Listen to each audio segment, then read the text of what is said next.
Dans Jean 3,6, la première lettre du premier mot « esprit » est un « E » majuscule. C'est le Saint-Esprit. La première lettre du deuxième mot « l'esprit » est minuscule. C'est l'esprit humain. Dieu est esprit, et seul mon esprit peut être renouvelé, et non pas mon corps. Le corps restera corps. Nous ne pouvons pas avoir un corps en acier après notre nouvelle naissance. Nous restons tels que nous sommes. Nous devons manger, nous devons travailler, nous sommes fatigués, lassés. Nous demeurons des êtres humains ordinaires. Ce corps ne se transformera jamais en acier. Mais dans mon esprit, je peux être renouvelé, devenir une nouvelle personne, avec de nouvelles difficultés. Ceci n'est possible que lorsque je suis d'abord purifié intérieurement.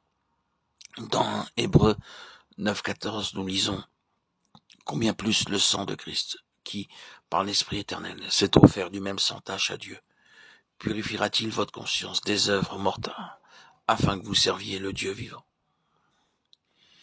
Avant que le Saint-Esprit ne puisse venir dans mon esprit, il faut que toutes les taches de souillure causées par des pensées, des paroles et des actes soient lavées et enlevées.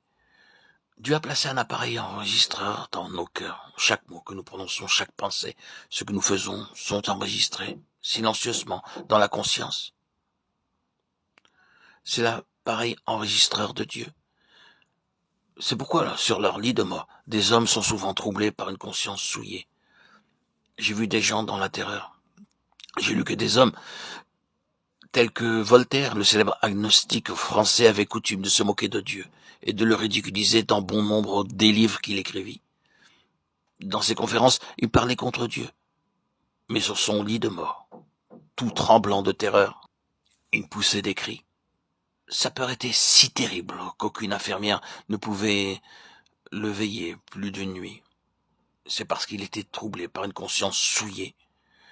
J'ai vu beaucoup de gens sur leur lit de mort qui n'étaient pas prêts à mourir. Je vous en prie, faites quelque chose, plaidait-il. Certains font la charité afin que miséricorde leur soit faite. D'autres, comme les païens, désirent des cérémonies à cause de la crainte de la mort.